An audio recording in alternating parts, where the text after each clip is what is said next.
के शिफा ज़माने में हज़रत ये थे जनाब इकबाल साहब भादवी। अब मैं मरहूम जनाब अज़मी साहब भादवी के सिर्फ दो बंद पेश करता हूँ जनाब के इस्तकबाल में। नारे सलवात पेश करते हैं साहब। जल्दी पेश करता हूँ, समझ में कि मरहूम अज़मी साहब के हैं कि ज़ैनब वक़ार दीन पैगंबर का नाम है। ज़ैनब वक़ार दीन पैगंबर का नाम है। ज़ैनब जलाले फ़ातह खैबर का नाम है। ज़ैनब बक़ाए अज़मत सरवर का नाम है। ज़ैनब सबातो अज़्म के पैकर का नाम है। और बाकी है आज भी हसन मुस्तफ़ा का नाम। ज़ैनब ने सर बुलंद किया मुस्तफ़ा का नाम। ज़ैनब ने सर बुलंद किया मुस्तफ़ा का नाम।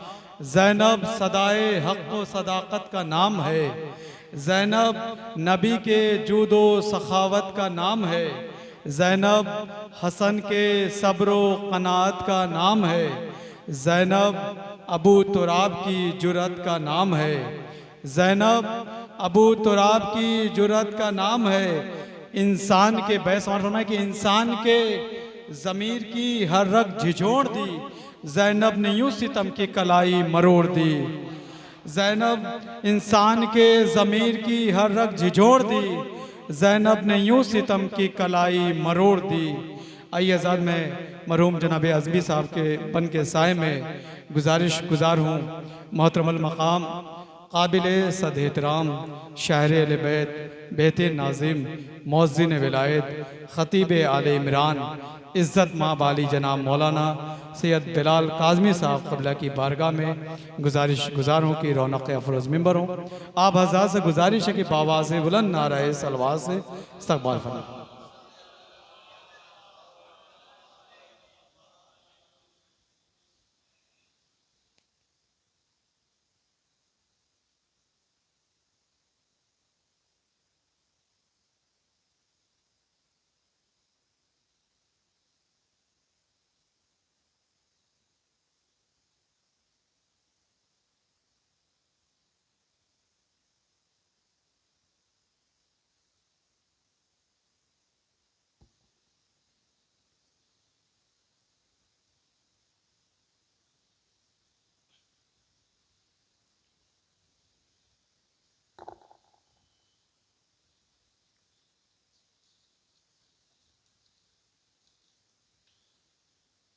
आप तमामी हज़रात की खिदमत में दरख्वास्त है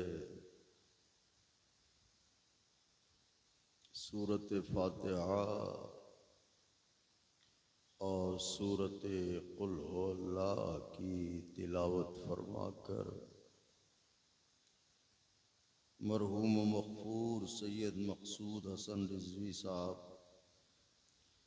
इब्ने सैयद अली सज्जाद रिज़वी साहब सैयद मोहम्मद मेहदी साहब इब्ने सैयद इक़बाल हुसैन साहब मरहूमा नरजिस खातून साहिबा बिनते सैयद इक़बाल हुसैन साहब सैयद रिज़वान हैदर साहब इब्ने सैयद मक़सूद हसन साहब शायर आले मोहम्मद डॉक्टर शऊर आज़मी साहब इब्ने सैयद ग़ुलाम मेहदी साहब सैयद सुहैल मेहदी साहब इब्ने सैयद ग़ुलाम मेहदी साहब इन मरहूमीन मोमिनीन व मोमिनात की अरवाह पुरफतूह को ईसाल फरमा दें।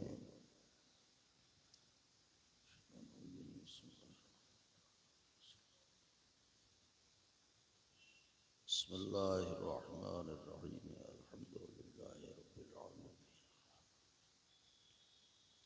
इय्याका नअबुदु व इय्याका नस्तईन सिरातल लज़ीना अनअमता अलैहिम बिस्मिल्लाहिर्रहमानिर्रहीम हुवल्लाहु अहद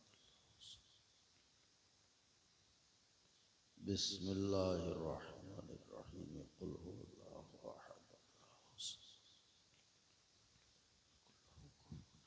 बिस्मिल्लाहिर्रहमानिर्रहीम। लम यलिद वलम यूलद।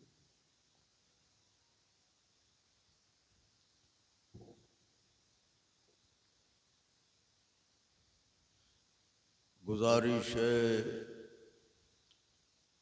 मादरे सरकार अबुल फजल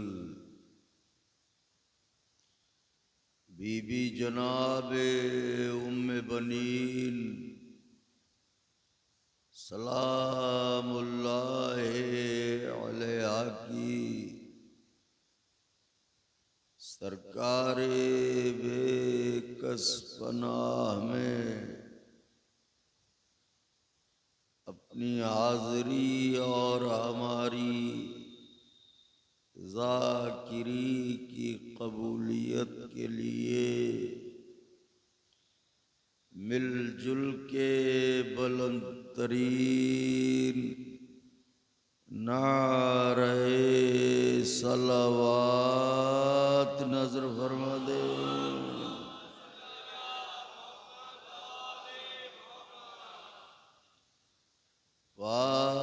फातिहा।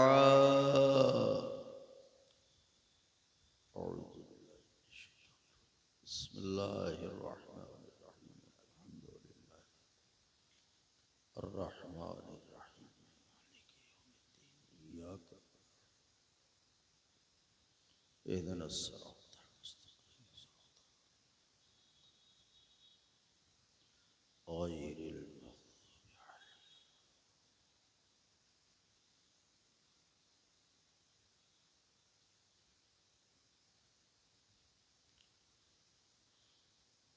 ला हौला वला कुव्वता इल्ला बिल्लाहिल अलिय्यिल अज़ीम। हस्बुनल्लाहु व निअमल वकील, निअमल मौला व निअमन नसीर। अऊज़ु बिल्लाहि समीउल अलीय्यिल अज़ीम मिनश शैतानिर लईनिर रजीम। बिस्मिल्लाहिर्रहमानिर्रहीम। अल्हम्दुलिल्लाहिल्लज़ी हदाना लिहाज़ा वमा कुन्ना लिनहतदिया लौला अन हदानल्लाह। लक़द जाअत रसूलु रब्बिना बिल हक़। अस्सलातु वस्सलामु अला सय्यदिना व नबिय्यिना व शफ़ीइना व मौलाना बिल क़ासिम मुहम्मद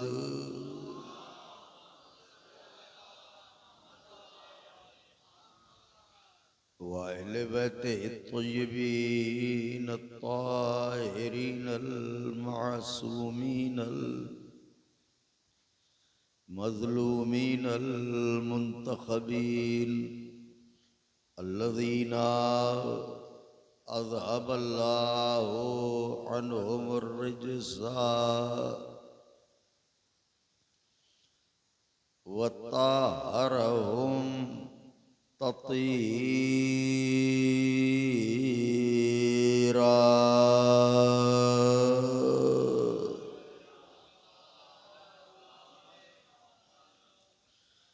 वलअनतुल्लाहि अला अअदाइहिम व क़तलतिहिम व गासिबी हुक़ूक़िहिम व मुनकरी फ़ज़ाइलिहिम व मसाइबिहिम व शजाअतिहिम व तहारतिहिम व सखावतिहिम व जलालतिहिम व विलायतिहिम व अज़मतिहिम व अतशिहिम अजमईन मिल्लैलना हाज़िही इला क़ियाम यौमिद्दीन अम्मा बअदु फ़क़द क़ालल्लाहु सुब्हानहु तबारका व तआला फिल क़ुरआनिल मजीद वल फ़ुरक़ानिल हमीद व हुवा अस्दक़ुस सादिक़ीन व क़ौलुल हक़। बिस्मिल्लाहिर्रहमानिर्रहीम।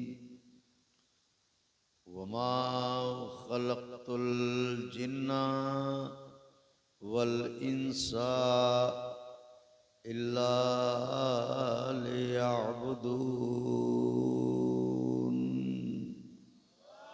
सलावत भेजने आवाज़ बुलंद। एक और सलावत की गुजारिश।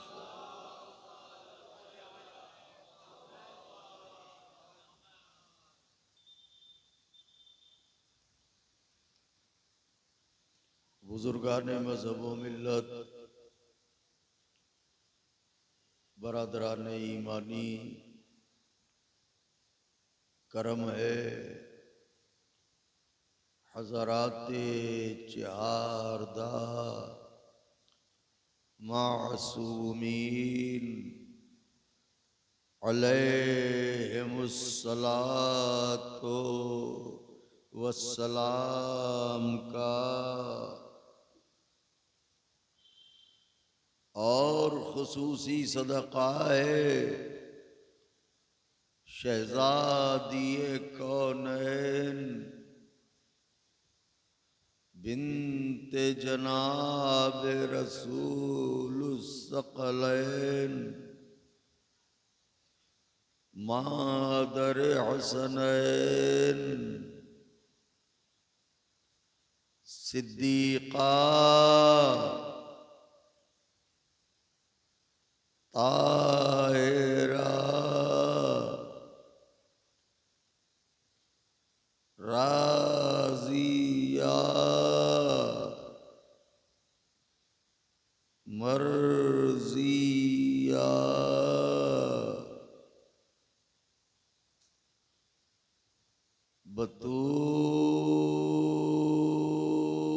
बतूल अज़रा हौरैन सिया जनाब फ़ातिमा ज़हरा सलामुल्लाहि अलैहा।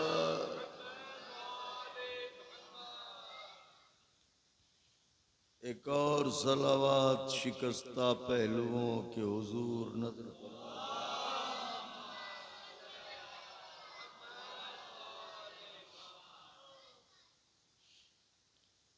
बीबी सलामुल्लाह अलैहा की नालैन पाक से लिपटी हुई गर्द के जर्रों का तसद्दुक है कि कातिब तकदीर ने हमारी किताबे जिंदगी का उन्वान इश्क़ अली रखा। उसका लाख लाख शुक्र है कि उसने हमारे कांधों पर दो फरिश्ते बिठा के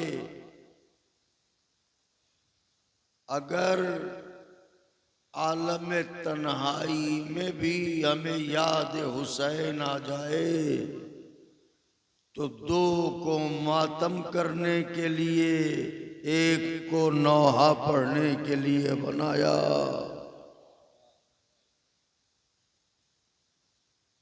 और अब फिक्रा सर्फ है कि अहले नजर हैं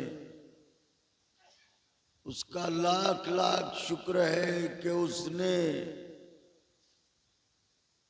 तूफानों से भरी हुई, तूफानों से भरी हुई, डॉक्टर साहब उसका लाख लाख शुक्र है कि उसने तूफानों से भरी हुई इस कायनात में हमें फर्श अज़ा पर बुला के कश्ती ये नजात में बिठा दिया।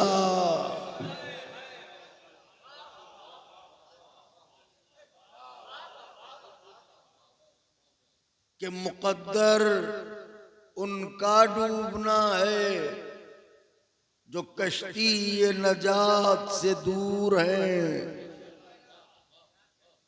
मगर जो कश्ती ये नजात में आ जाए उसके लिए नजात ही नजात है।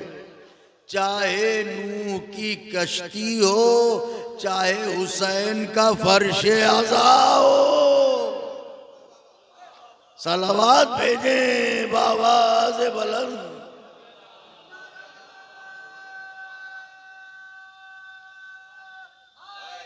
या आले सल्लल्लाहु अलैहि मुहम्मद व आले मुहम्मद। तो अभी हमारे बरादर अजीज नाज़िम मजलिस अशार पेश कर रहे थे। मरसिया खानों ने नजराने अकीदत गरीब ज़हरा के हुजूर पेश किया।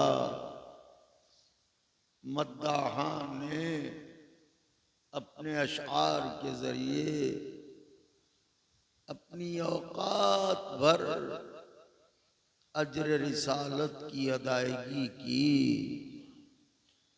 और आप भी इसलिए आए हैं ताकि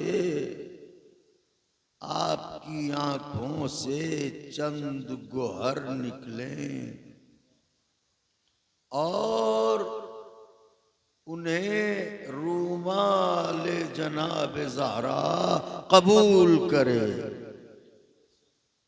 तो ये भी अजर रिसालत की अदायगी है। ये वो एहसानात अजीम है हुजूर वाला कि अगर उम्र जनाब नूह अलैहिस्सलाम मैसर हो और एक सजदे शुक्र में जिंदगी बसर हो तो जिंदगी तमाम हो जाएगी, हक़्क़े शुक्र अदा ना होगा। चूंकि मजलिस खाने खुदा में हो रही है,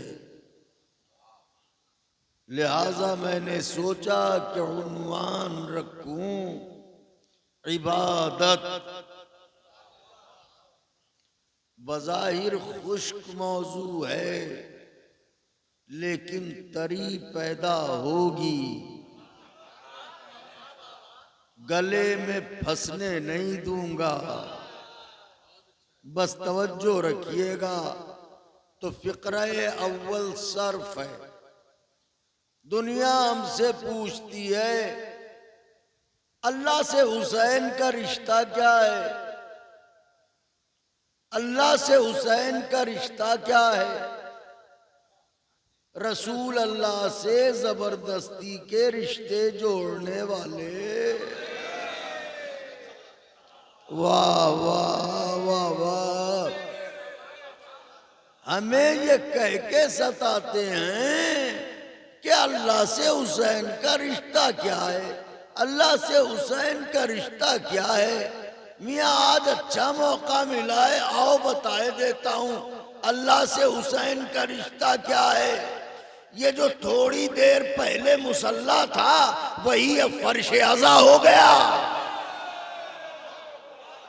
हाय हाय हाय,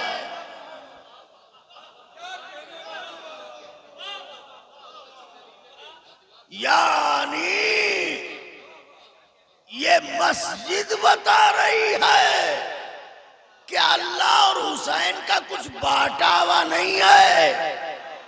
जो हुसैन का है वो उसकी मिल्कियत, जो उसका है उसका मालिक उसी ने हुसैन को बनाया।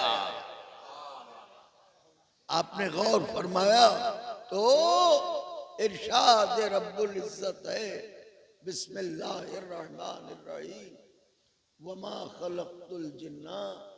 अगर खुदा इन दीवारों को जबान दे दे और इनसे पूछा जाए कि किसके सदक़े में सलामत हो, तो ये अभी कहेंगी हुसैन। मैं कुछ कह रहा हूं आका के चाहने वालों, अगर काबे की दीवारों को खुदा जबान दे दे, कुदरत रखता है, और उससे पूछा जाए कि तुझे किसने बचाया, तो काबा कहेगा पहचानवाया बाप ने, बचाया बेटे ने।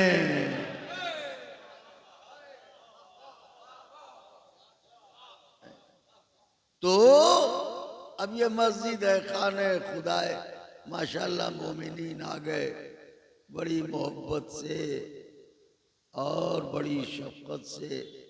आप हजरात हमें याद करते हैं, हम भी आपके हुजूर साल 2 साल में एक दफ़ा कोशिश करते हैं कि हाजिर हो जाया करें, क्योंकि आपकी दुआएं हमारी झोली में रहती हैं, बहुत काम आती हैं। हमारे इकबाल भाई ने शेर पढ़े, बहुत तासुराती शेर थे, वहीं से पढ़ना कुछ और था, पढ़ना था हमें अब्दियत के ऊपर, लेकिन उन्होंने पढ़ा तो बस ज़हन इस तरफ मायल हुआ।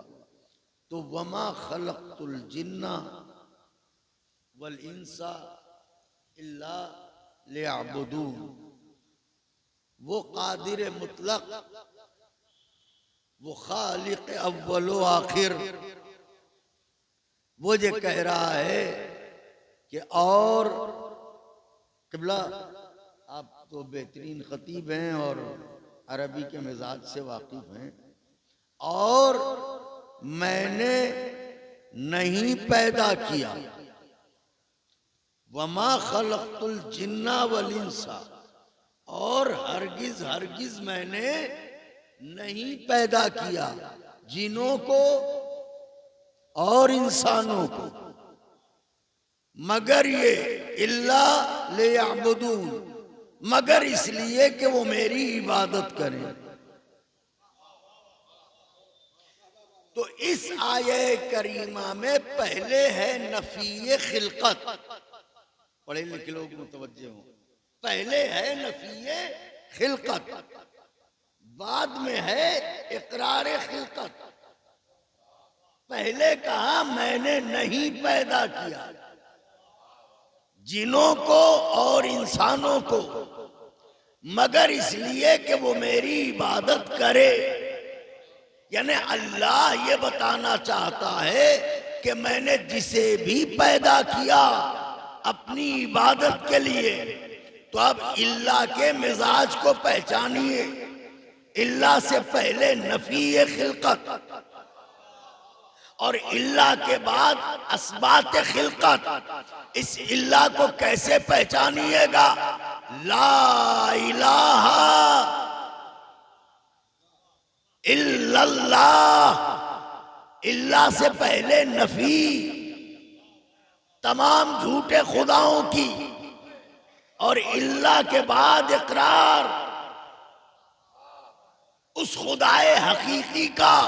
तो अब आप बात वाज़े हो गई ना आपके दरमियान, वमा खलक़तुल जिन्ना वल इंसा इल्ला लियअबुदून, मैंने नहीं पैदा किया जिनों को और इंसानों को मगर एक मकसद, क्या?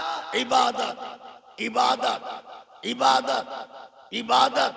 अब अल्लाह ने ये नहीं कहा इसलिए पैदा किया ताकि रोजी कमाए, इसलिए पैदा किया ताकि शादी करे, इसलिए पैदा किया ताकि खानदान बढ़ाए, इसलिए पैदा किया ताकि ताकत दिखाए, इसलिए पैदा किया ताकि दुनिया के सामने गुर्राए, कुछ नहीं।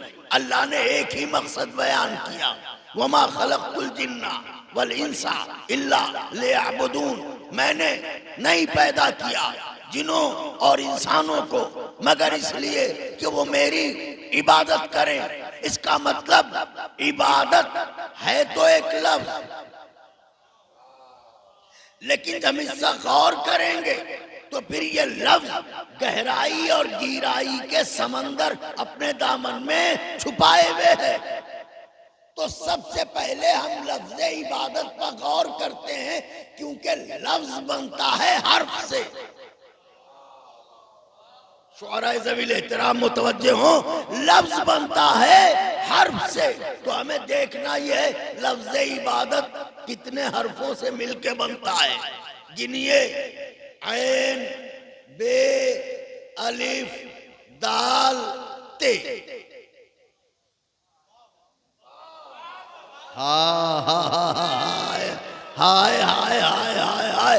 अरे जब बगैर पांच के इबादत का लफ्ज नहीं बनता तो बगैर पंजतन के इबादत कबूल क्या होगी?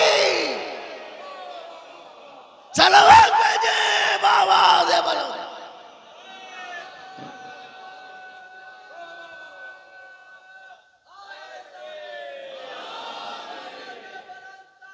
अल्लाहुम्मा सल्ली अला मुहम्मद व आले मुहम्मद। अल्लाहुम्मा सल्ली अला मुहम्मद व आले मुहम्मद।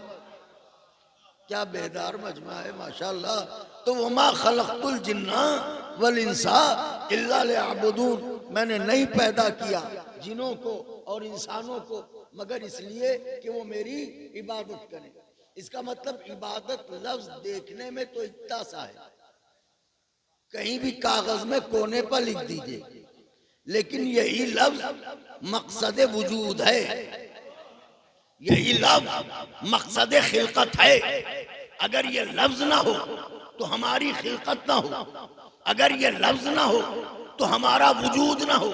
इसका मतलब देखने में ये एक लफ्ज है, मगर इस लफ्ज की रिदा इतनी वसी है। जुमले की दाद चाहता हूं, इस लफ्ज की रिदा इतनी वसी है जो वजूद बशर को सर तापा ढांपे हुए है। यानी अगर अल्लाह ने मकसद खिलकत इबादत करार दिया है तो फिर बंदा चाहे तो नफस नफस इबादत करे, सांस सांस इबादत करे, उठते बैठते इबादत करे, सोते जागते इबादत करे, चलते फिरते इबादत करे, खामोशी कलाम इबादत में रहे, हर लम्हा इबादत करे। तो अब आइए हम पूछते हैं साहिबान नजर से कि अल्लाह ने हमें पैदा किया है इबादत के लिए, तो वो इबादत है कौन सी जो हर वक्त हमें मौका दे कि हम मकसद जिंदगी पूरा करें? तो तमाम आलम इस्लाम ने मिलके एक आवाज दी, अरे ये नहीं जानते तुम, अल्लाह ने बिलाल मियां, अल्लाह ने जिस इबादत के लिए पैदा किया वो इबादत कोई और इबादत नहीं है, उस इबादत का नाम है नमाज। अच्छा, फिर आलम इस्लाम में एक शेर भी मशहूर है, हमारे यहाँ तो नहीं है लेकिन आलम इस्लाम में मशहूर है, रोज महशर के जां गुदाज बुअत अव्वली पुरसिशे नमाज बुअत। मुझे इस शेर से कोई इख्तिलाफ नहीं है। पहला सवाल नमाज का होगा तो नमाज तो है ही अव्वल। लेकिन दुनिया वालों एक बात हमारी भी सुन लो, महशर में अगर पहला सवाल नमाज का होगा तो आखिरी सवाल अली की विलायत का होगा। हाय हाय हाय हाय, अरे जरा सा बोलिए, देखिए किस रुख से बात कर रहा हूं मैं।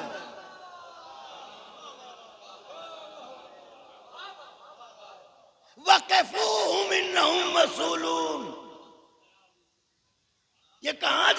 रोको ही नहीं। नमाज पूछी जा चुकी, अल्लाह कह रहा है ये कहां जा रहे हैं, रोको ही नहीं। अभी इनसे सवाल होगा, काहे का सवाल? अली को मौला माना था या नहीं माना था? नारे हैदरी।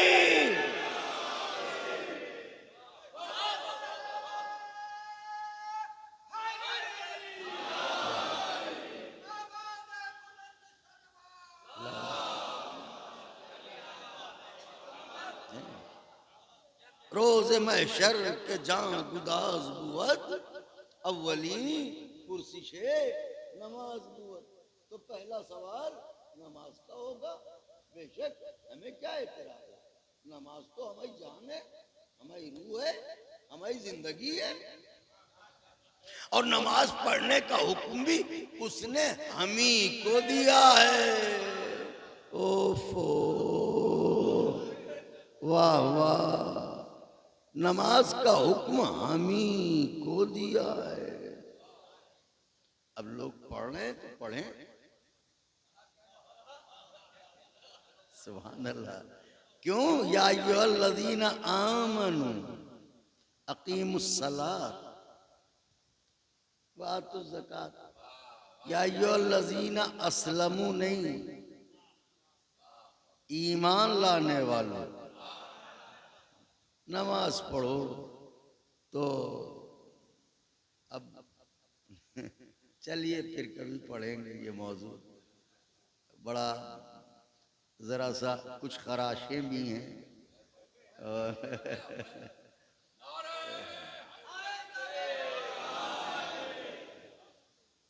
तो नमाज का हुक्म उसने हमें दिया है, मोमिनों को दिया है, सारी दुनिया को थोड़ी दिया है। अब पढ़े जा रहे हैं नमाजें। मिसाल के तौर पे एक वैकेंसी निकली, हमारे जीशान साहब डीएमसी में हैं, तो इनके यहाँ इनके ब्रांच में एक वैकेंसी निकली। तो उसमें जो है वो शर्तें लिखी गई कि जिसके पास ये डिग्रीज हों,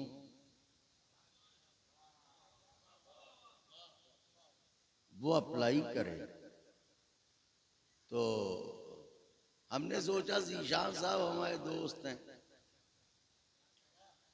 हम मौलवी फाजिल की डिग्री लेके पहुंच गए, हम तो मौलाना हैं।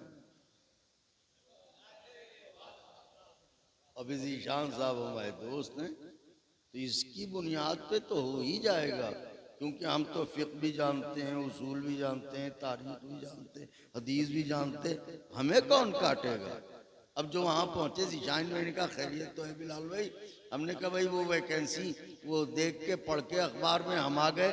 अरे उन्होंने कहा आप आ गए, ये तो बड़ी खुशी है, लाइए पेपर्स लाइए। अब हमने मार्कशीट निकालना शुरू की। ये मौलवी, ये आलिम, ये फाजिल, ये सनदुल्लाह फाजिल, ये सदुल्लाह फाजिल, उनका माफ़ी चाहते हैं, इन डिग्रियों का यहाँ कोई काम नहीं है। क्या आपने खबर ठीक से नहीं पढ़ी थी?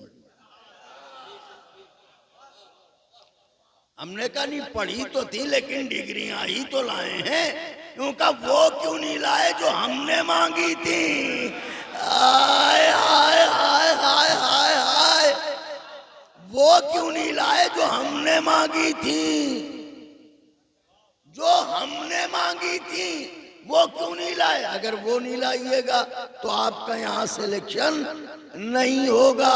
जाइए, हमारे आपके ताल्लुकात अपनी जगह लीजिए। ये सब के सब महशर में पहुंच रहे हैं। किसी के पास एक गठरी, किसी के पास 2 गठरियां। इस्तिहारे में बात कर रहा हूं, समझते जाइए। किसी के पास 4 गठरियां। अब सब के सब पहुंचे। या अल्लाह, दिन रात नवाफिल पढ़ी है नजात। अल्लाह ने कहा पढ़ी क्यों? तुमसे कहा था। सलावत भेजे बाबा से बुलंद।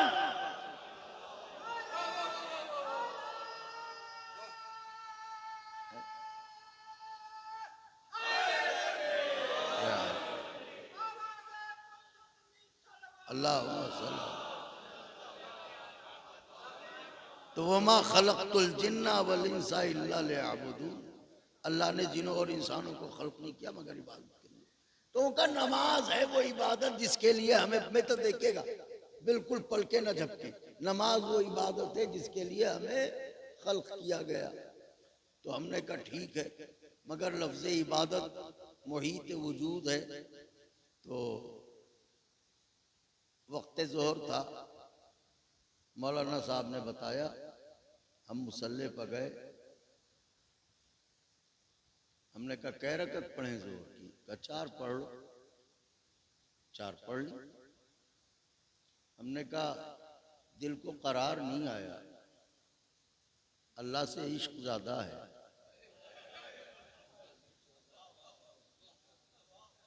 उनका 4 और पढ़ लो। काहे की?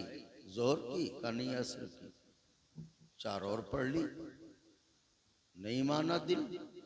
इतना बड़ा खुदा, इतनी सी नमाजें। वाह वाह वाह वाह वाह वाह। मैंने कहा दिल नहीं माना। का नहीं मानता तो मनाओ उसे, कानून थोड़ी टूट जाएगा।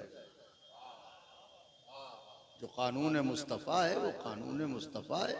जोहर की 4 है तो 4 ही पढ़ना है, असर की 4 है तो 4 ही पढ़ना है। फिर करें क्या? का इंतजार। अब करवटें बदलना है। कब तक? कब? मगरिब तक। तवज्जो चाह रहा हूं, दीन दीन फितरत है। अहले बैत को समझना चाहो तो नमाज ही समझा देगी कि अहले बैत क्या है। करवटें बदल रहे हैं। मगरिब का वक्त आया, मुसल्ले पर गए। कितनी पढ़ें? का 3 पढ़ लो। पढ़ ली, नहीं करार आता दिल को, बेचैन हुए जाते हैं। का 4 और पढ़ लो। ईशा की। लेकिन एक बात तो बताओ, घर में पढ़ रहे हो या सफर में? हमने कहा मतलब का घर में पढ़ रहे हो तो 4 पढ़ना, सफर में हो तो 2 ही पढ़ना। वाह वाह सुभान अल्लाह। अब लीजिए पढ़ ली 7, अब क्या करें? का सो जाओ। कब तक? का फजर तक का इंतजार करो। जब फजर आए तो 2 रकत और पढ़ लेना। फजर आई 2 रकत। अब आप बताइए, इतना अजीम खुदा और मुसलमान का दिल जिसमें खुदा के सिवा कोई रहता ना हो। इंतहा यह है कि खुदा का रसूल भी ना रहता हो। इश्क तो एक से होता है, 1000 से थोड़ी होता है। मुसलमान अपने इश्क में सच्चा है, उसने एक ही से इश्क किया है, अल्लाह से। किसी और से इश्क नहीं करता वो। यहां तक कि अल्लाह जिससे मोहब्बत करवाना चाहता है उसे भी नहीं मानता वो कहता नहीं बस तू है। वाह वाह सुभान अल्लाह। वो कहता है बस तू है, बस तू है, बस तू है। जब महशर में नजात के लिए पहुंचेगा, बस तू है, बस तू है। आवाज़ कुदरत आएगी, नहीं बस ये हैं, बस ये हैं। वाह वाह वाह वाह। नारे हैदरी। नजात ये देंगे। अच्छा, तो जोहर की कितनी पढ़ी? 4। असर की कितनी पढ़ी? डॉक्टर साहब बहुत मेहनत से मैं जीने तय कर रहा हूं, 4। मगरिब की कितनी पढ़ी? इशा की? फजर की? 2। हुआ यूं के पैदा किए गए इबादत के लिए, दिन रात मिला के 24 घंटे। अगर बड़ी किरत और मखरत के साथ पढ़ा तो भी सारी नमाजें 1.5 घंटे में खत्म। तो मालूम हुआ पैदा किए गए इबादत के लिए, मगर कम वक्त में इबादत, ज्यादा वक्त में फुर्सत। अब अगर अल्लाह ये पूछ ले कि जब हमने तुम्हें इबादत ही के लिए पैदा किया था तो तुमने बाकी वक्त कहां गुजारा? उनका साहब खाली नमाजी थोड़ी है, रोजे भी तो है। तो मियां नमाजों में तो घंटों का फर्क है, रोजों में तो महीनों का इंतजार। आए आए आए, जरा सा बोलिए, मैं कुछ कह रहा हूं। रोजों में तो महीनों का इंतजार है। 11 महीने हुजूर रास्ता देखिए, फिर 1 महीना आप रोजा रखिए, तो वहां तो अब भी तो वक्त बहुत बच रहा है। अरे उन्होंने कहा हज भी तो है। तो मियां होश के नाखून लो, नमाज में तो घंटों का इंतजार, रोजों में महीनों का इंतजार, हज में तो पूरी जिंदगी का इंतजार। वाह वाह वाह वाह। जब आप मुस्तती हो जाएं तब जाएं, और अगर मुस्तती ना हो तो ना जाएं। तो नमाज इबादत मगर पाबंदे वक्त, रोजा इबादत मगर पाबंदे वक्त, हज इबादत मगर पाबंदे वक्त। और अल्लाह ने खल्क किया है मुझे इबादत के लिए, इसका मतलब इबादत मुझे पाबंदे वक्त न करे। आए हाय हाय हाय हाय, मैं कुछ कहना चाहता हूँ, इबादत मुझे क्योंकि हम वक्त इबादत करना है। तो नमाज के पास गए, उसने पाबंदे वक्त किया। रोजे के पास गए, उसने पाबंदे वक्त किया। हज के पास गए, उसने पाबंदे वक्त किया। तो कोई तो ऐसी इबादत होगी कि जो हमें वक्त का पाबंद न बनाए। पूछिए रसूल अल्लाह से, या रसूल अल्लाह हमें पैदा किया गया है इबादत के लिए, और हर इबादत हमें पाबंदे वक्त करती है। क्या कोई ऐसी इबादत है जो दिन हो जब भी करें, रात हो जब भी करें, दोपहर हो जब भी करें, शाम हो जब भी करें? पैगंबर ने मुस्कुरा के कहा, जिक्र अली ये ने इबादत।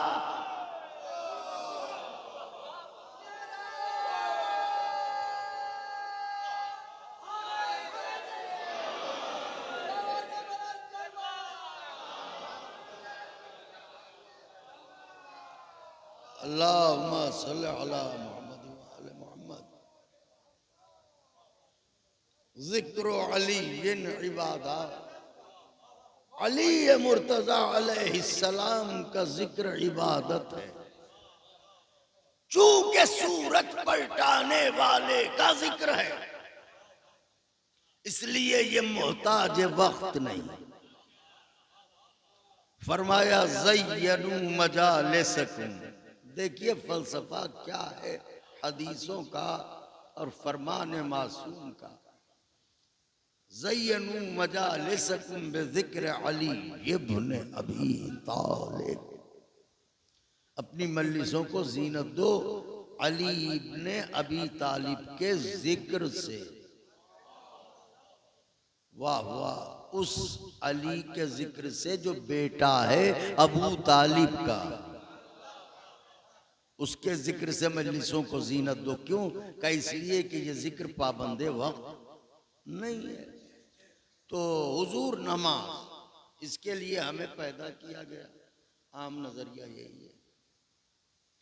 अब हुआ यूं के मुबल्लिगीन इस्लाम ने, शौकत भाई बहुत महीन बात कह रहा हूं, मुबल्लिगीन इस्लाम ने मुसलमानों को अल्लाह के नाम से इतना डराया, इतना डराया कि बस नाम खुदा आते ही मुसलमान कांपने लगता है। जैसे उससे डरो वो कहार है, उससे डरो वो जब्बार है, उससे डरो वो दोज़ख में डाल देगा, उससे डरो वो सजाएं देगा, उससे डरो वो लोहे के गुर्ज मारेगा। मुबल्लिगीन ने गुनाहगारों को मिलने वाली सजाएं तो बताई, मगर उस करीम मुतलक का करम न बताया।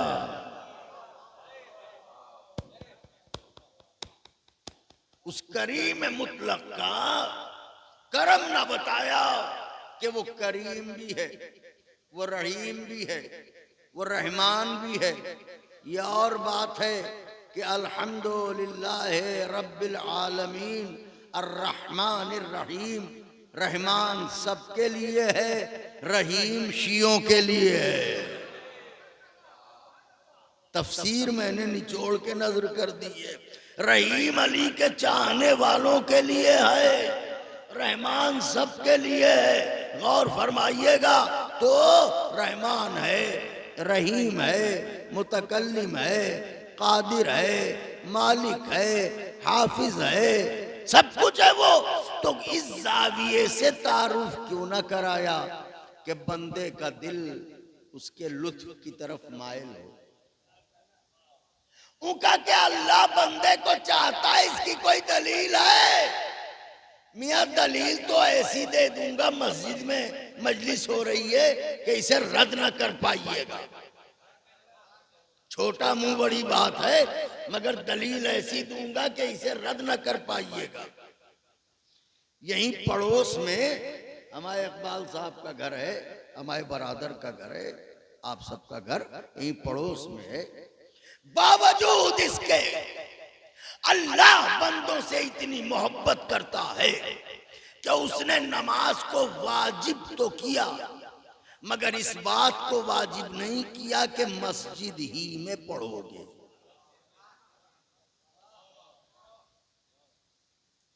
मस्जिद में पढ़िएगा तो सवाब होगा, खुदा के घर में पढ़िएगा तो सवाब होगा।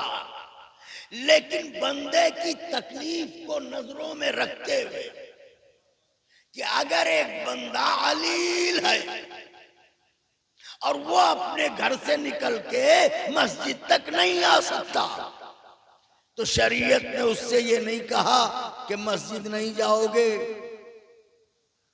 तो सजा मिलेगी, नमाज नहीं होगी। शरीयत ने कहा घर पे पढ़ लो। जरा गौर तो फरमाइए, ये तो हमारा मुल्क हिंदुस्तान है, यहाँ तो मस्जिद कहीं भी हर मोहल्ले में होती है। आप हिंदुस्तान से बाहर जाइए तो 20-20 माइल के फासले पर, 40-40 माइल के फासले पर मस्जिदें होती हैं।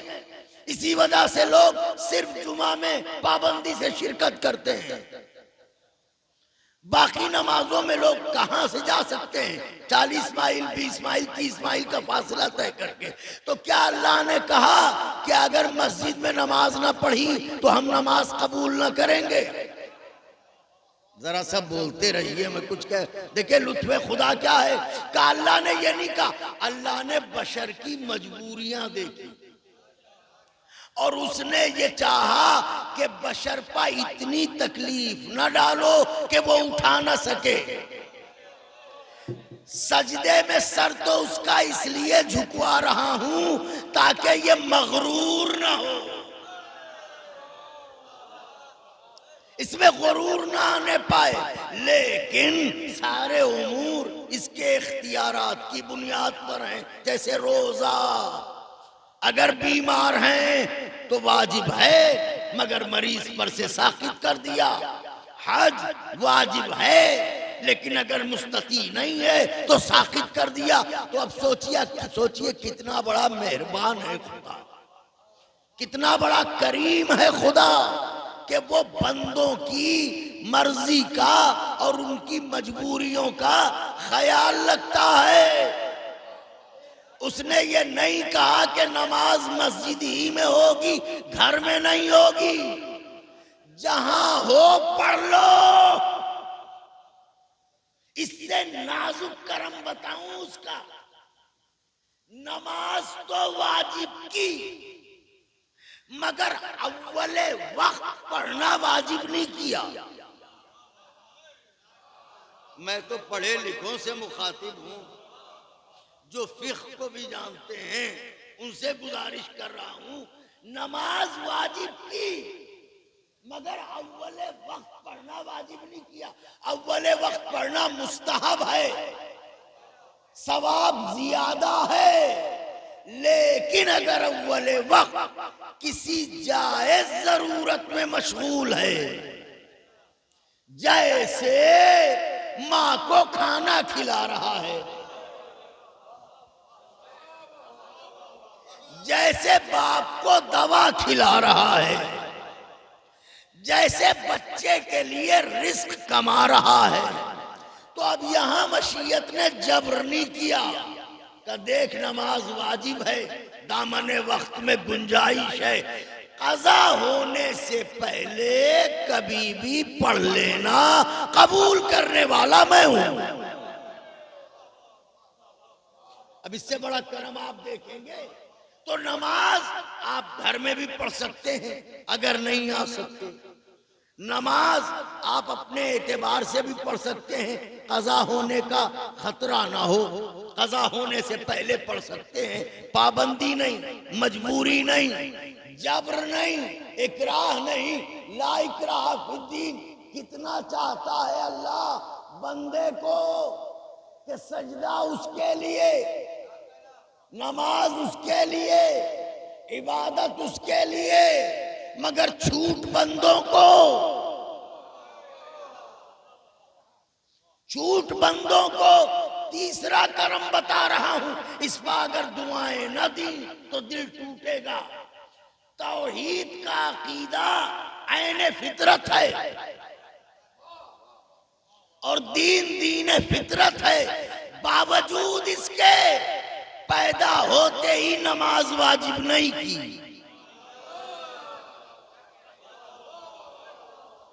का जब साहिब अक्ल हो जाओ, मुकल्लफ हो जाओ, तो पहले मेरी तौहीद को समझ लो। जब मैं तुम्हें लायक सजदा लगूं तो मुझे सजदा करो।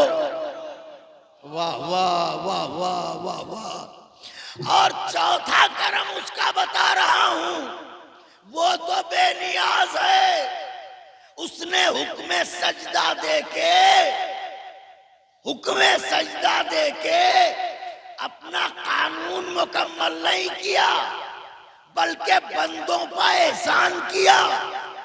क्योंकि वो बेनियाज है, उसने इसलिए हुक्म सजदा न दिया कि उसका खुदा होना साबित हो। हुक्म सजदा इसलिए दिया कि हमारा बंदा होना साबित हो। अब आपने गौर किया मैंने कितनी तौजीहात और कितनी दलीलें आपकी खिदमत में अर्ज की। अल्लाह बंदे से कितनी मोहब्बत करता है। अब आखिरी दलील दे रहा हूं, वो इतनी मोहब्बत करता है कि उसने नमाज पढ़ने के दो तरीके निकाले। नौजवानों सुनिए, एक तरीका बाजमात, जिसमें सवाब बहुत रखा, लेकिन वो जानता था कि हर बंदा शरीक जमात नहीं हो सकता, लिहाजा उसने एक इजाजत दी कि जो शरीक जमात नहीं हो सकता वो फुरादा पढ़ ले। जरा सा बोलिए, जरा सा बोलिए। मौजू खुश्क जरूर है मगर अब आगे तरी आने वाली है, तवज्जो करके बैठिएगा। तो उसने नमाज के दो हुक्म दिए, एक फुरादा, एक बाजमात। फुरादा क्या है या औली? फुरादा क्या है नौजवानों? अकेले पढ़ना। बाजमात क्या है? वक्त के साथ किसी पेश नमाज के पीछे अदा करना। लेकिन उसने ये कहा कि देखो फुरादा पढ़ोगे तो नमाज तो हो जाएगी, वाजिब तो अदा हो जाएगा, लेकिन अगर बाजमात पढ़ोगे तो इसमें तुम्हें सवाब बहुत मिलेगा। तो परवरदिगारा ये फुरादा और बाजमात में सवाब का फर्क क्यों? का बात ये है कि अगर फुरादा पढ़ेगा तो कबूल हुई तो हुई, क्योंकि ये अकेला पढ़ रहा है तो मसला इसी पे है। लेकिन अगर बाजमात पढ़ रहा है और जमात में 10 मोमिनीन हैं 20 मोमिनीन हैं, 100 मोमिनीन हैं, तो इन मोमिनीन में अगर किसी एक की भी कबूल हो गई तो ये बाकी सारे नमाजियों की कबूल करवा देगा।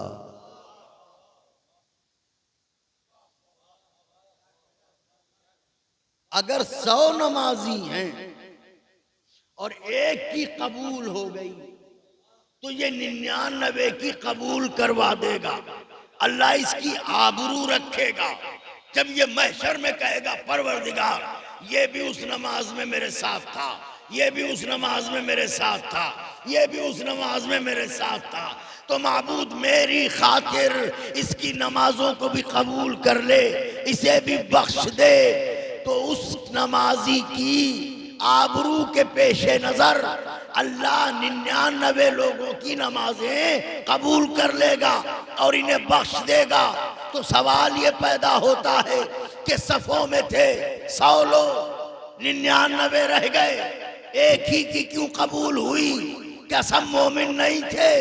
क्या मोमिन भी दो किस्म के होते हैं? वाह वाह वाह वाह वाह वाह वाह।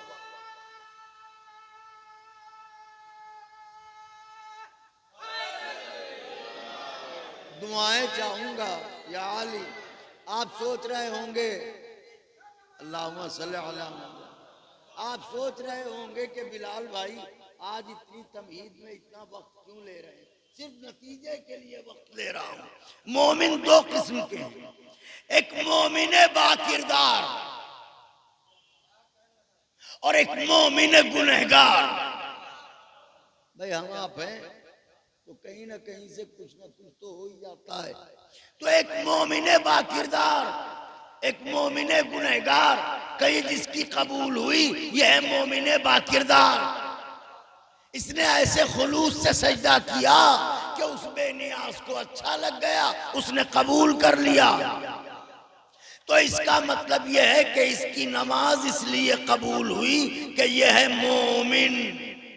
मोमिन बनता कैसे है? का ईमान की वजह से। तो ईमान बिकता किस बाजार में है? हम भी खरीद लाएं, हम भी मोमिन बन जाएं। उनका ईमान बाजारों में खरीदने वाली जिन्स नहीं है। तो फिर ईमान है क्या, मिलेगा कैसे? का पैगंबर ने कहा या अली हुब्बुका तक़वा वल ईमान, या अली आपकी मोहब्बत ईमान है। तो मालूम हुआ अली की मोहब्बत ईमान। जिसके पास ईमान हो वो मोमिन। और मोमिन का अख्तियार यह है कि सैकड़ों को बख्शवा दे। अक्ल के अंधो होश के नाखुन लो, एक मोमिन सैकड़ों को बख्शवा दे, ये समझ में आता है अमीरुल मोमिनीन हम सबको बख्शवा दे।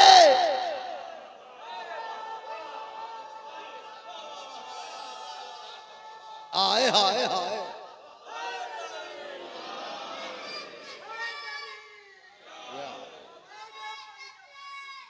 अल्लाह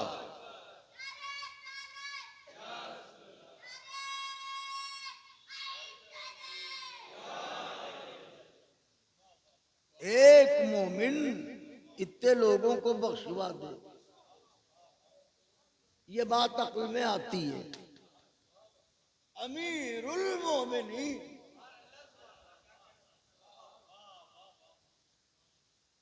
चाहने वालों को बख्शवा दे। अब बख्शवाने का फलसफा क्या है? महशर की भीड़ होगी, महशर की भीड़ होगी, हर आदमी के हाथ में पर्चा दिया जाएगा। पर्चे में 6 सवाल होंगे, 3 सवाल बाईं तरफ लिखे होंगे। खतीब अकबर इस मौजू को बहुत अच्छा पढ़ते थे, मगर एक बात है उनकी जो मैं अपने अंदाज में पढ़ रहा हूं। 3 सवाल बाईं तरफ लिखे होंगे, 3 सवाल दाईं तरफ लिखे होंगे। जो बाईं तरफ सवाल लिखे होंगे खाने बने होंगे, टिक करना होगा। तो मतलब ऑलरेडी लगा हुआ होगा टिक, क्योंकि वो अल्लाह की मशीन से ही लग के आएगा। पूरा फार्म निकलेगा। तो ऊपर लिखा होगा मुशरिक, उस पर किरास बना होगा। तो जाहिर है जिंदगी भर ला इलाहा इल्लल्लाह कहा तो मुशरिक कहां से होंगे। उसके नीचे लिखा होगा काफिर, उस पर भी किरास बना होगा। बिलाल काज़मी काफिर नहीं है।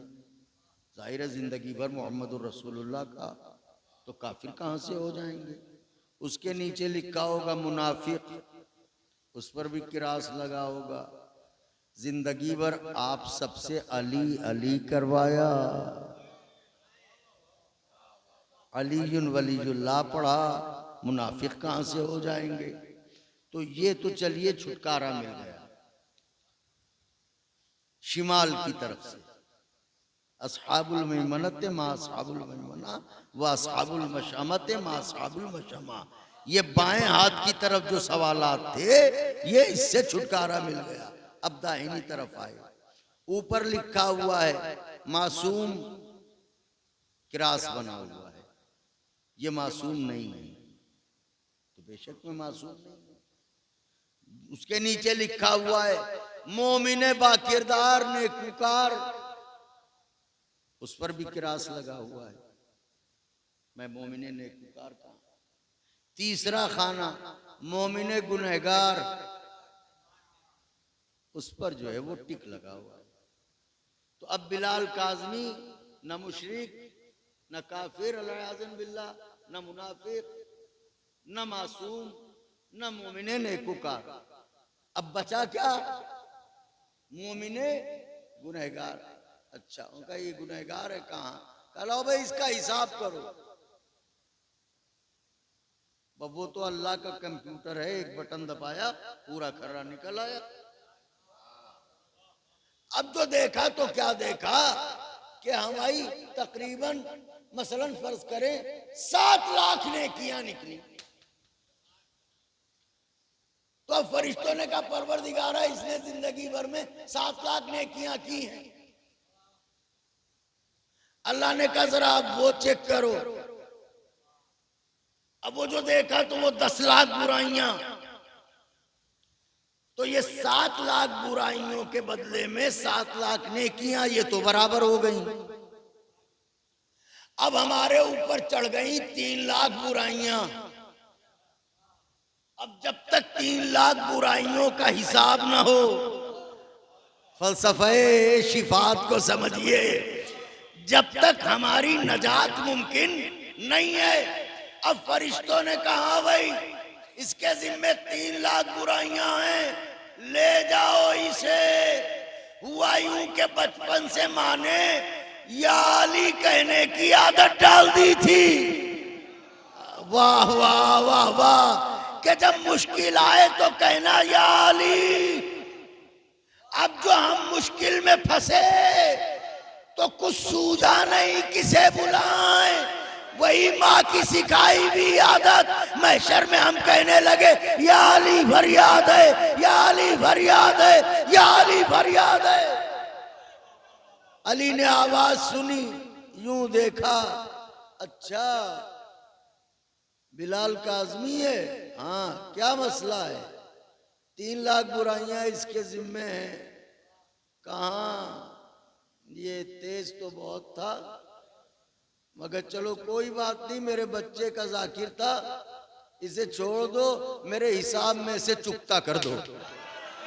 हाय हाय हाय हाय हाय हाय, इसे छोड़ो, मेरे हिसाब में से चुकता कर दो। मुकसाब अली कहां से चुकता कर देंगे?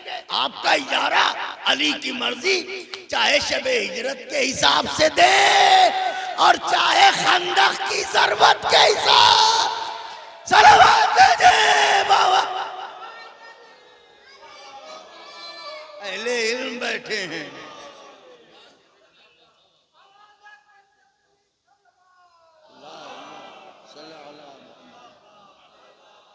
आखिरी बात अर्ज कर रहा हूं, चाहे वो शबे हिजरत के हिसाब से चुकता करें, क्योंकि मर्जियां खरीद चुके हैं,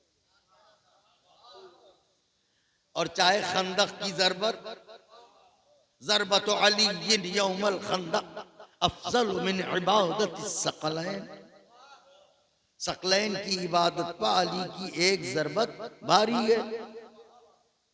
तो जरा से यूं इशारा करेंगे, समंदर से एक कतरा दे दिया तो क्या जाता है समंदर का। यह है अकीदा शिफात। इस तरह हम बचे, हम में सुरखाब के पर नहीं लगे। दूसरी बात, इश्क सिला नहीं चाहता। वादी वालों, मोहब्बत सिला नहीं चाहती। माँ बच्चे को इसलिए नहीं पालती कि बड़ा होके सिला देगा। तो हम भी अहले बैत से सिले की तमन्ना में कोई काम नहीं करते, क्योंकि हमें मोहब्बत है।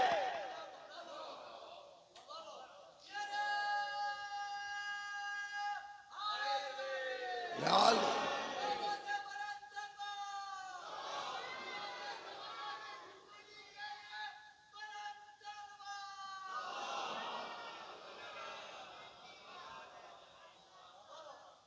ये मोहब्बत है जो मातम करवाती है,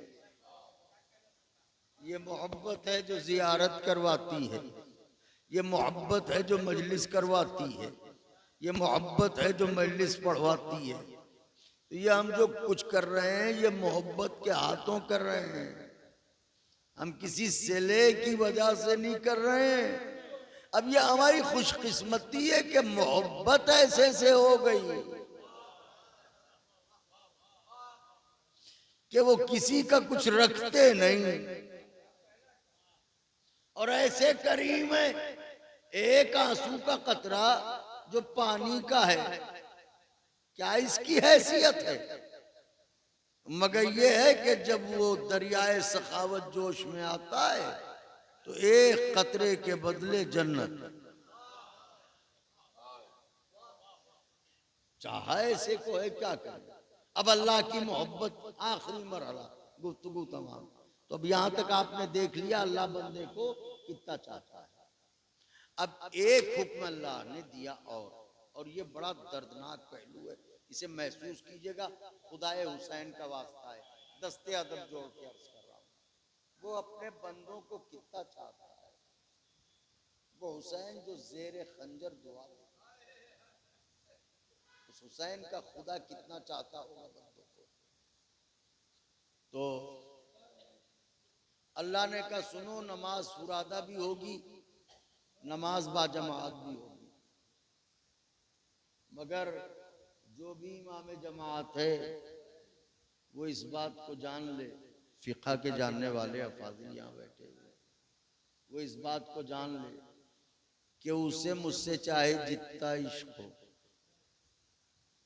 फुरादा पढ़े तो लंबी पढ़ डाले, जब तक उसका दिल न मुतमईन हो। सूरह हम्द के बाद सूरह यासीन पढ़ ले, दूसरा कोई भी सूरा पढ़ सकता है। तो जब अकेला पढ़े तो जब तक उसके दिल को करार ना आ जाए पढ़ता रहे। मैं सुन रहा हूं, लेकिन जब नमाज जमात पढ़ाए तो शर्त यह है कि नमाज को तूल न दे, नमाज को तूल न दे। क्यों? इसलिए कि नमाज जमात में शरीक होने वालों में सब के सब एक जैसे नहीं होते। डॉक्टर साहब गलत तो नहीं है इसका? सबके सब एक जैसे नहीं होते, कुछ सेहतमंद भी होते हैं, कुछ कमजोर भी होते हैं, कुछ बीमार भी होते हैं, कुछ मुसाफिर भी होते हैं। तो जब भी नमाज जमात पढ़ाना तो मुख्तसर पढ़ाना, वाजिब अरकान अदा करना, सेहतमंदों को देख के कमजोरों को भूल न जाना। अहले वतन को देख के मुसाफिरों को भूल न जाना। ऐसा ना हो कि थके मादे मुसाफिर को मुसल्ले पर उलझन होने लगे। अगर ऐसा हुआ तो मुझे गवारा ना होगा। वो मेरा बंदा है, थका मांदा है, मगर फिर भी मुझे सजदा करने आया है। तो नमाज जमात पढ़ाना, मगर नमाज जमात को तूल न देना। फुरादा पढ़ना तो चाहे जितनी लंबी पढ़ना, जमात की नमाज को तूल न देना। सवाल यह है, ये कानून उम्मत मुस्लिमा के इमामान जमात को दिया किसने? का पैगंबर ने। इसका मतलब पैगंबर ने बताया कि नमाज जमात को तूल न देना, मुख्तसर पढ़ना। लेकिन अब इसको क्या करें? जिस नबी ने यह बताया था कि नमाज जमात को तूल न देना, एक दिन वही नबी सजदे में था, हुसैन आके बैठ गए। हाय हाय हाय हाय हाय हाय। एक दिन वही नबी सजदे में था और हुसैन पुष्ट पहन के बैठ गए। अब आप जरा सोचिए, हुक्म क्या है? नमाज को तूल न देना। क्यों? सेहतमंद तो हैं मगर मरीज भी हैं। वाह वाह, शौकत भाई समझ गए, खतीब है ना मैं क्या कह रहा हूं। सेहतमंद तो हैं मगर मरीज भी हैं, मकामी तो हैं मगर मुसाफिर भी हैं। अच्छा, ये है मुस्तफ़ा की जमात जिसमें सरकार नमाज पढ़ा रहे हैं। तो इसमें तो तरह तरह के रंग बिरंगे लोग हैं।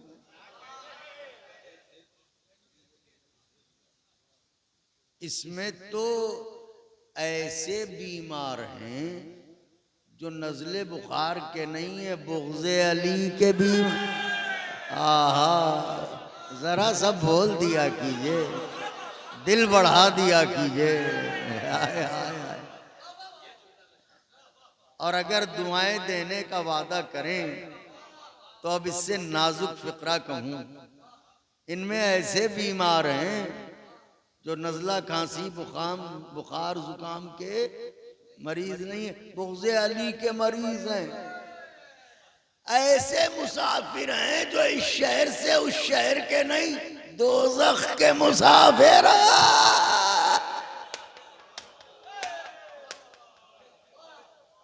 अरे इन्हीं सफों में वो हैं जो ज़हरा का घर जलाएंगे। इन्हीं सफों में वो हैं जो मोहसिन को शहीद करेंगे। तो ये दोज़खी के तो मुसाफिर हैं। तो अब कानून किसने दिया? पैगंबर ने। क्या कानून दिया? नमाज जमात इतनी पढ़ाना कि किसी को थकन का एहसास ना हो। आज वही नबी सजदे में है, मेहराब में तब देखे पल के न झपके। जरा दिलों के दरवाजे खोलिए। मैं भी अपने वजूद को समेटता हूँ कि मेरी आकाज़ादी मुझे लफ्ज़ों की खैरात अता करे और आपके दिलों को छू जाने वाली लफ्ज़ें मेरी ज़बान से जारी हो। यह मेहराब में सरकार, यह नमाजियों की सफ़ें, हट्टे कट्टे मजबूत खाए पिए खजूरनी बाग खा जाने वाले ऐसे मजबूत ठोस नमाजी बैठे हैं। वो एक बैतुश्शरफ का दरवाजा खुला और एक शहजादे हुस्न जमाल चला। जुमलों की दाद चाहता हूं अहले नजर से। शहजादे हुस्न जमाल चला। अब जो वो आया तो उसने मंजर अजब देखा, सब के सब हैं सजदे में। सबके सब हैं सजदे में। सजदे में पोजीशन क्या होती है? अभी आप नमाज पढ़ के बैठे हैं। इंसान के वजूद की पहचान है चेहरा।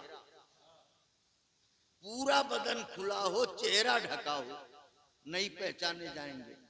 पूरा बदन ढका हो, चेहरा खुला हो, पहचान लिए जाएंगे। मगर सजदा वो कैफियत है जिसमें वजूद की पहचान जो शय है वही शय पर्दे में होती है।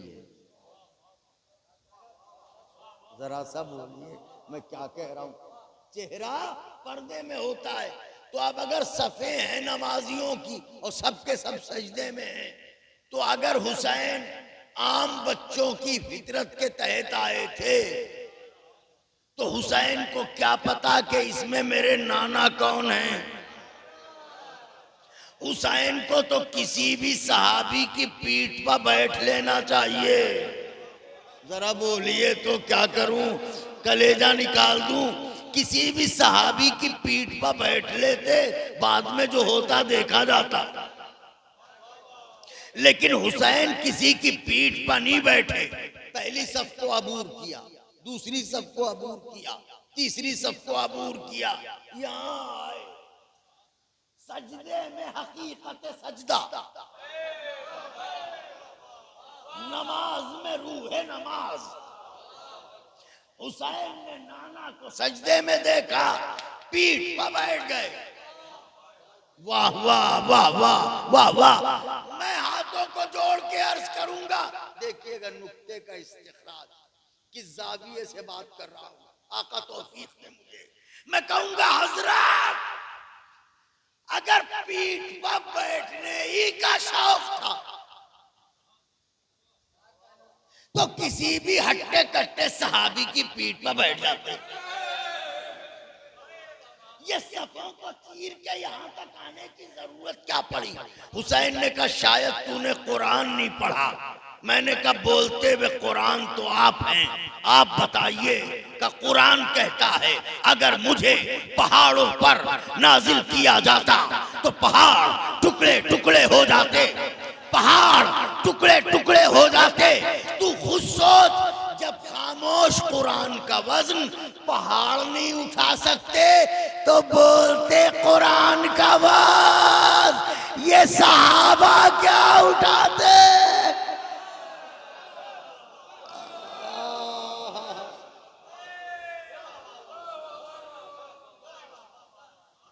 लिहाजा मैं यहां तक आया, मुझे अपनी जाए नशिस्त मालूम है, मैं बैठूंगा मगर नाना की पुश्त पर। क्यों मौला? का असल में उसूल ये है कि वजन कुरान वो उठाए जो खुद कुरान हो।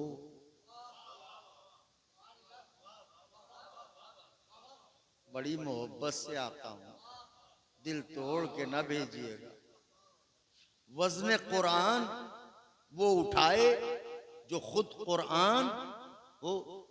तो चूंकि मेरा नाना कुरान है,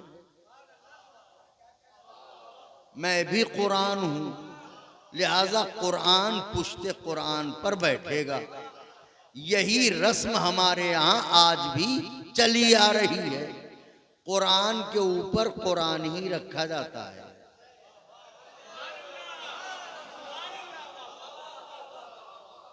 मालूम है वज़्न कुरान वो उठाए जो खुद कुरान हो। जब ये तय हो गया कि वज़्न कुरान वो उठाए जो खुद कुरान हो, तो अब उस अबू तालिब के बारे में क्या ख्याल है जो कभी नबी को उठाए कभी अली को उठाए।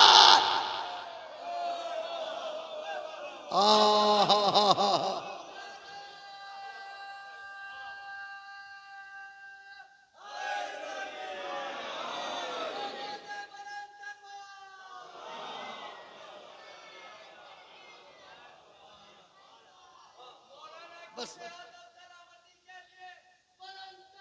अल्लाहुम्मा सल्ली अला, बस बात तमाम हो गई। पर नतीजा सुन लीजिए। आए बच्चों, मजलिस में तुम लोग आगे बैठा, हम तुम लोगों को समझाने के लिए ज्यादा पढ़ते हैं, लेकिन संजीदा होके बैठो। वो तो जनाब अली असगर अलैहिस्सलाम तुम्हें उतनी देर संजीदा बना देते हैं जितनी देर तुम मजलिस में रहते हो। तो आए, बैठ गए। अब सरकार सुभान रब्बियल आला व बिहम्दे, तो आप ज्यादा कितनी दफा कहते हैं जी? 3 बार। वैसे तो अक्सरियत वो है जो एक ही बार पे गुजारा करती है। भाई बुरा न मानिएगा, हम भी इसी समाज में रहते हैं। सर ठीक से टिकने भी नहीं पाया और सुभान रब्बिल आला व बिहम्दे कह के आधा कहा, आधा कहते हुए उठ गए।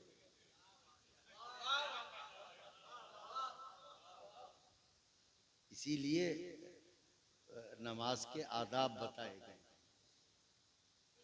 कि क़याम, मुत्तसिल व रुकू क्या है और दीगर फिक्री मसाइल क्या हैं। तो 3 दफा मानिए। अब अगर नबी 3 दफा सुभान रब्बियल आला व बिहम्दे कहें तो जाहिर है कि सरकार से आला मखरज किसका होगा? तो एक अंदाजा लगा के बताइए कि कै सेकंड लगे होंगे। एक सवाल है, दिमाग पे जोर डालिए कि सुभान रब्बियल आला व बिहम्दे कहने में अगर बाकायदा सुकून से कहा जाए तो कै सेकंड लगेंगे? ज्यादा ज्यादा 5-6 सेकंड लगेंगे। पीछे जो नमाजी हैं ये सब ठहरे हुए दिल के नहीं हैं, इनमें अक्सर जल्दबाज हैं। जुमलों की कदर किया कीजिए। इनमें अक्सर ने बेचैन तबीयत पाई है, एक कैफियत में ज्यादा देर रह नहीं पाते। तो अब एक तो रसूल अल्लाह ने 3 दफा कहा, अब सब के सब तैयारी में हैं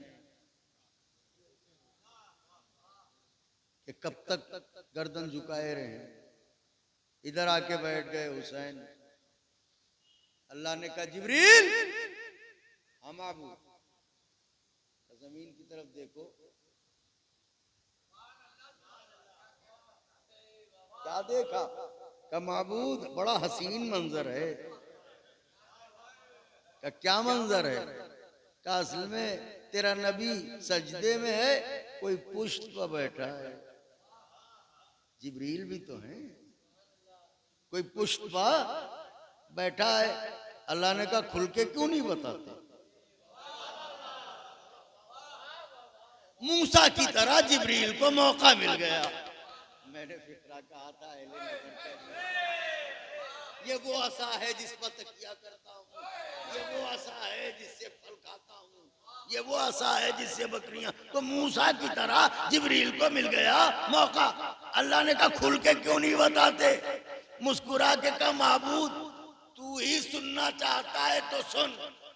जो सजदे में है और जो पुष्पा है, इन दोनों में फकत इतना फर्क है, एक नमाजों का लाने वाला है, एक नमाजों का बचाने वाला। नारे हैदरी।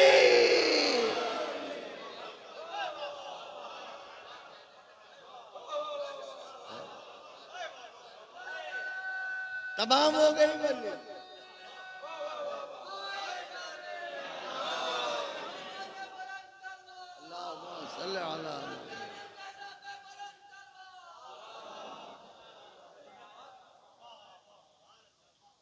एक नमाजों का लाने वाला, एक नमाजों का बचाने वाला। तो कभी सुनो,